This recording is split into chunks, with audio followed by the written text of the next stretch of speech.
Welcome to Hancock's VMware Half Hour. And welcome back to another episode of Hancock's VMware Half Hour.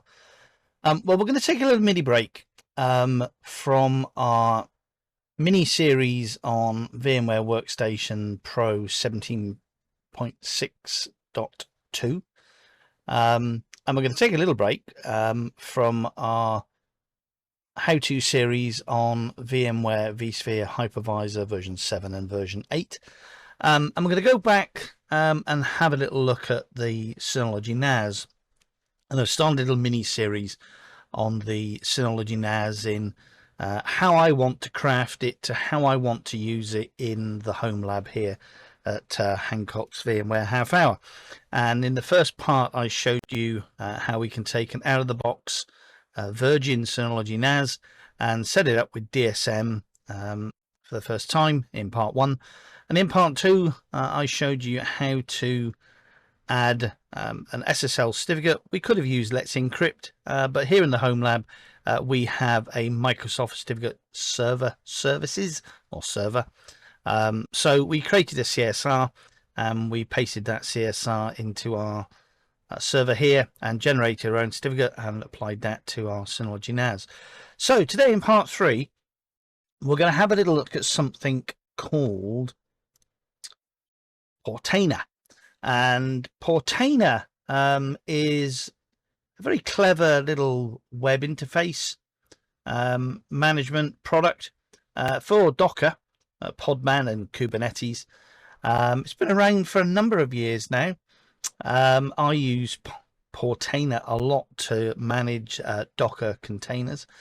Now, if we actually basically just go to our web interface and DSM, and we have something that Synology prizes called Container Manager.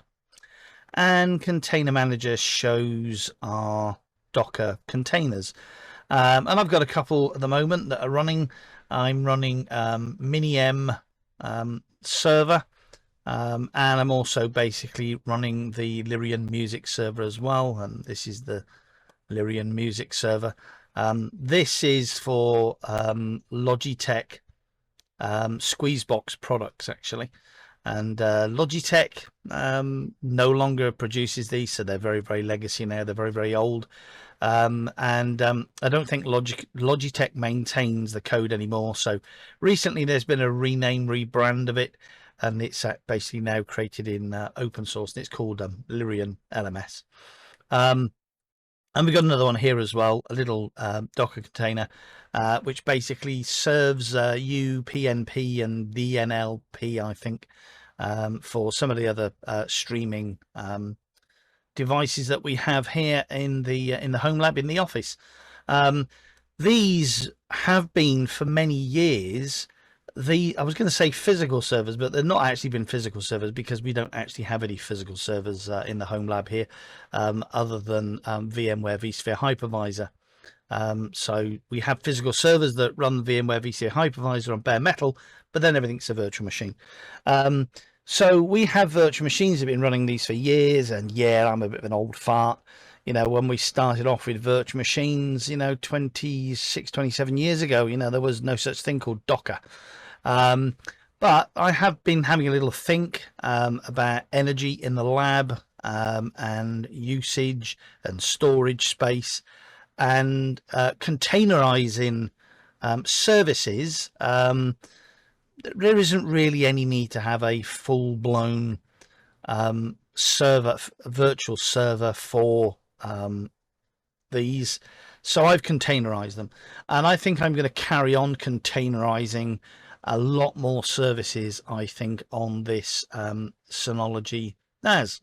So in today's video, we're going to have a little look at getting Portainer installed on our Synology NAS.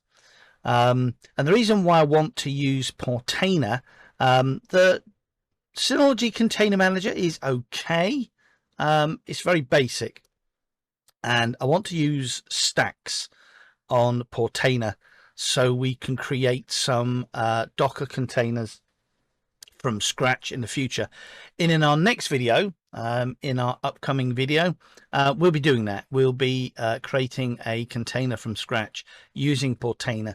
So this is a prerequisite for it. So quite simply, if you follow these instructions, you will be able to install Portainer on your Synology NAS. So the first thing that I need to do is I need to go to File Station, which is like Explorer on the Synology NAS, and I need to create a folder, and I'm going to create a folder called Portainer CE, and this is where all the Portainer CE stuff is going to exist. The next thing I need to do is I need to open up an SSH connection to our Synology NAS, logged in as our administrator, our root account, if you like. And let me just change the settings on this so that you can actually basically see this better. Apply. Okay, so that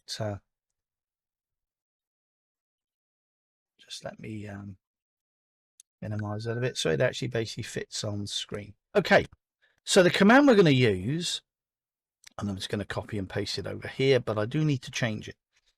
So what I need to do is to run this big long command. You don't really have to understand it, but I'll go through it. So sudo, we need to actually basically run this with sudo permissions. Docker run, so we actually basically want to run the container. -p, these are the ports that we're going to use: 8000 -p, 9000 -p, 9443, 9443. Detach the name of the container, Portainer CE.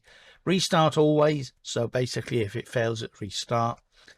This is a command line that we're passing to the Docker container that can actually basically find the Docker software or Docker service on our NAS, followed by a volume that we actually basically want to use. So -v volume 1 Docker Portainer CE and data, and that's where all the data is going to be stored for our Portainer CE, and that's the folder directory that you saw me create just now. Now I'm going to have to change the configuration here because I've already got a port clash with the Lyrian music server, which actually basically uses 9000.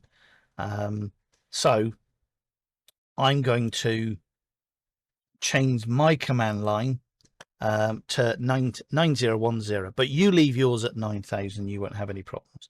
So when we hit enter, the first thing that Docker's going to do is going to check to see whether or not that we have that Portainer CE container already present on our Synology NAS. If it's not present on our Synology NAS, it's actually going to download it, and we will see that very quickly. So I need to specify the password again for sudo, which is completely normal. So I'm just going to copy that from one password, which is my password manager choice. I'm going to paste that in there and I'm going to hit enter. So there we go. It's unable to find the image Portainer CE locally. So now it's going to pull it from the repository, and that's what you're actually basically seeing there. It's being pulled from the repo on the internet, downloaded and extracted, and now that is running. So if we now go, so that's it now. I'm finished with SSH, don't need to use SSH anymore. So you can clearly see here, Portainer CE is now running in our container manager. So if I have a little look at containers, if I look at the overview, 3 containers are healthy, and you can see the Portainer CE is actually basically running as a container. If we look in image, we can actually basically see that we've got that image here as well. Now, to access, you would actually basically use the IP address or the FQDN of your Synology NAS followed by 9000. What I'm going to do here, I'm going to use the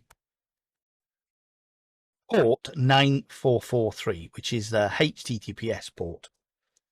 Okay, there we go. So I'm going to need to probably put a certificate on there to get rid of that annoying "your connection is not private."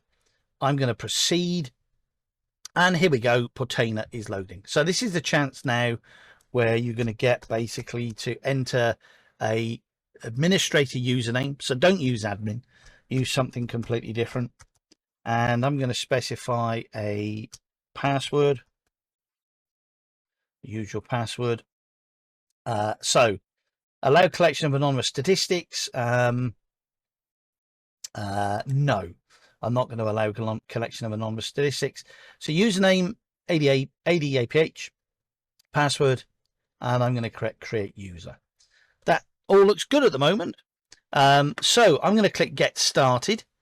It's found our local Docker because it says it's up.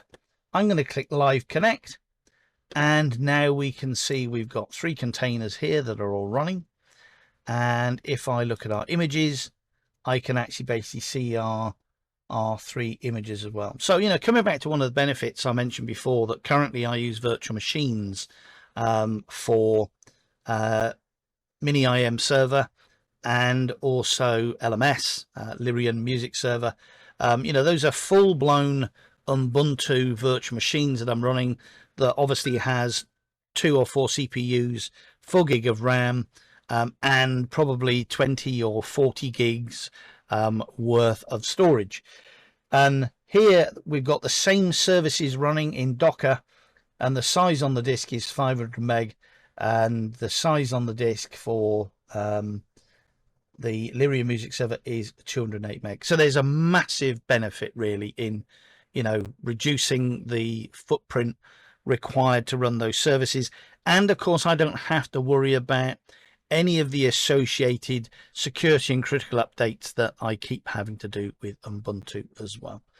So that's all I was going to show you in this particular video, is how we install Portainer CE on our Synology NAS, because it's going to be a prerequisite for an upcoming video. So once again, if you like this video, then give it a thumbs up. If you don't like it, then give it a thumbs up. But whatever you do, don't forget to subscribe and come back for another episode of Hancock's VMware Half Hour in the future. And thank you very much for watching, and goodbye.